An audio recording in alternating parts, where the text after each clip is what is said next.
on this corpse thing. You know, some of you dreaming about that weird picture I gave you, but some of you said you had a hard time sleeping. I get it. Today, we're going to shift gears literally into a metaphor that I'm going to share that has come out of a life experience. Everything that we create, so our business, I'll explain it very briefly, it's called Giant. We've been around since 2002.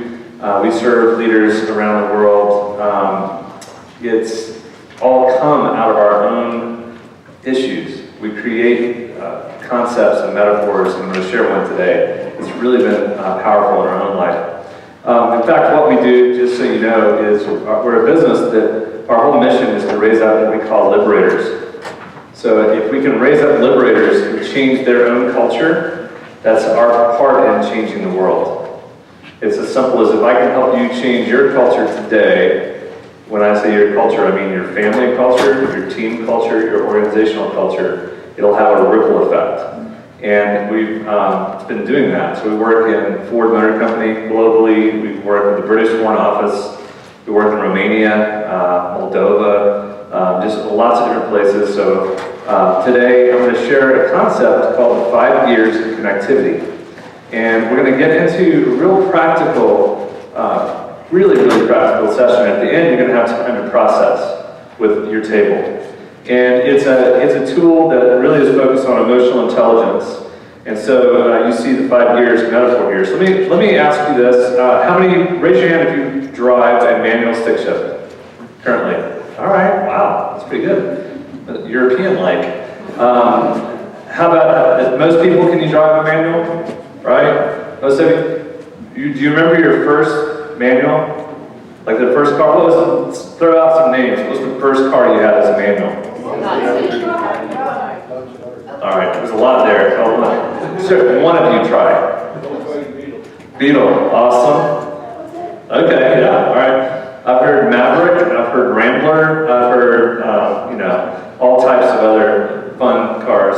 Well, do you remember that first time when you get in and you just grind the gears and just that sound when you just miss a gear, you're trying to get used to it? So imagine, I mentioned that we just moved back from England, driving a manual stick shift in England. It's a little different. It's left-handed driving, right? Right-handed, left-handed stick shift. Takes a little bit. I'm just grateful that the foot pedals were the same. Like that would have really thrown us off. But driving a manual stick shift, it's an art. And it's an art and science. And so in the same way, it is with business. It's an art and science to learn how to connect well. And so we're going to talk about how well do you connect, and how well do you become present with people in your life. So the first thing we're going to look at is the way that we look at leader development. We found that most leader development simply doesn't work, primarily because it's focused on seminars or books or information transfer. And for years we owned the John Maxwell assets, and we've had lots of opportunities to work with some great leaders. And we just found that at the core, it's a holistic approach is needed. So we look at IQ, we look at emotional intelligence, and what we call PQ, which is personality quotient. It's your awareness and self-awareness. How well do you know yourself? And what we do is we create tools, and you're going to see some of the tools. And we create tools that are like mirrors that says, this is what it's like to be on the other side of you. Do you see that you have broccoli in your teeth? And are you okay for you getting it out rather than us? Do you need me to get it out, or can you get it out yourself? That's basically what we do with the tools. So we create tools like this mainly because we've learned in today's world of constant information and information transfer that most adults have ADD, most adults are cynical, most adults are know-it-alls, and most adults are task-obsessed. So raise your hand if any of those cover you. Okay, good. So they do with me too, right? I have too much going on, I have too many tasks going on, and everyone has a seminar, and everyone. So we started realizing we're going to put all of our books into one-page slides, and we're going to have a conversation on a one-page slide, and we're going to get people to look at them differently and process differently through basically a common language, visual tools, and an apprenticeship methodology. And if you think about how Jesus changed the world, that's really what he did. He came in, he created a common language. You've heard it say this, but I say this. He used words differently. He then created visuals called parables. And he used parables to tell a story. He put it into an apprenticeship methodology. Jesus never met one-to-one with anybody. Isn't that interesting? He never met one-to-one. I mean, you could say the woman at the well, Nicodemus, maybe. But as a system, he never did one-to-one discipleship, which I think is fascinating. He always had 3, he always had 12, he always had 72. And there's a rationale because you learn from each other. And so that process of understanding common language, visual tools, apprenticeship methodology, and consistency leads to transformation of the mind. And so I'm going to show you an example of that in a metaphor right now. All right, so you know what the gears are. There's a common order. Now, if you have that vehicle, if you have first gear, second gear, there's a natural progression, right? So you don't start out of your garage, or let's say you get on the street, you don't start in 4th gear. Like, it's almost impossible. Unless you're living on a really slanted hill, going down, and you rev it up, to shift into 4th gear to start. That's right, it's almost impossible. There's a natural gear order that's meant. Well, the same gear order is meant and designed for us as humans, as people. And I'm going to give you the gear order. And I'm going to explain it to you. In fact, this is a sign language. So this one tool is a book. I've just finished the book. It comes out in September with Wiley. But this one tool is hopefully very memorable by the end of our time together. 5th gear, for those in the back, I'm not sure if you can see it or not, but we'll explain it. 5th gear is when you're in the zone. It's when you're working and you're so fixated and focused on the tasks that you just get in the zone and you look up and you're like, oh my goodness, it's 2 o'clock. Where did the time go? You were just in the flow and you're hyper-focused, and some of you do that really well, and some of you are going, I have no idea what you're talking about right now. I'm like, I've never been there. Yeah. Certain personality types will do these better than others. 4th gear is multitasking. It's the zone where it's phone calls, emails, people walking in your office, interruptions. You're getting things done on a to-do list, but by the end of the day, you kind of go, did I do anything? Or was I just doing things, and doing tasks? And that's where most of us live, in that task world. 3rd gear is social space. We had a little bit of that this morning, last night, around your table. Where are you from? Who are you? Well, it sure is nice weather coming. Have you seen that movie? You know, it's social etiquette, social conversations. It could be weekends. It could be 3rd gear can happen around the lunch room at work, or you go out with friends and just talk about general things. You can always shift into 4th gear in 3rd gear, but there's a natural setting at 3rd gear around being social. Some of you don't like social, and you don't like 3rd gear, by the way. We'll talk about that in a minute. 2nd gear is the connect space. It's connecting gear. It's the mode where you are one-to-one with someone, or maybe with your family. It's not dominated by technology. You're not distracted, but you're just really going deep. And for some of you, that happens all the time.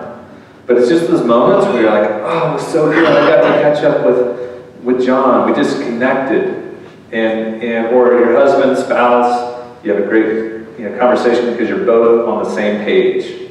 That's 2nd gear. 1st gear is recharge mode. This is what you do to personally recharge. Some of you, it's devotion times, it's workout, it's a walk, it's an exercise, some of you, it's a movie. It just depends on who's who. It's what do you do to personally recharge your batteries?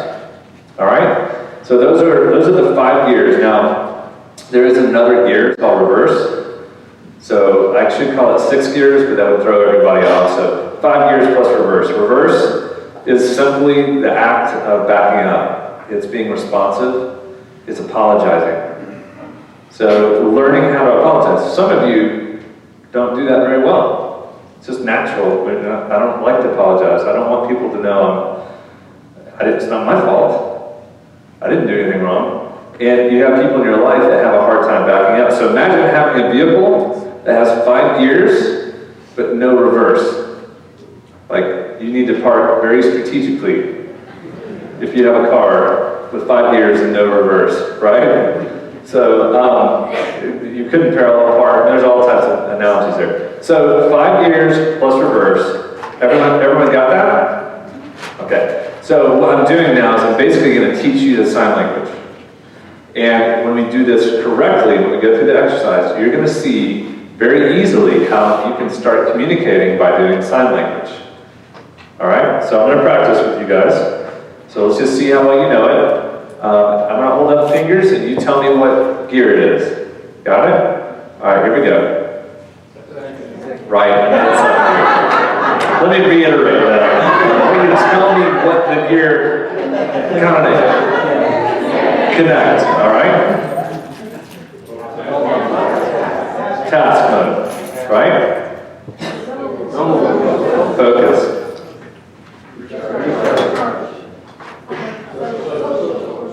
Now I'm drawing an R, I'm joking. Reverse, we know reverse is responsive mode. All right, you guys got that, right? So I'm teaching you a sign language. By the time we're finished, you should be able to teach this to anybody. In fact, that's why we created tools, because adults learn when they teach.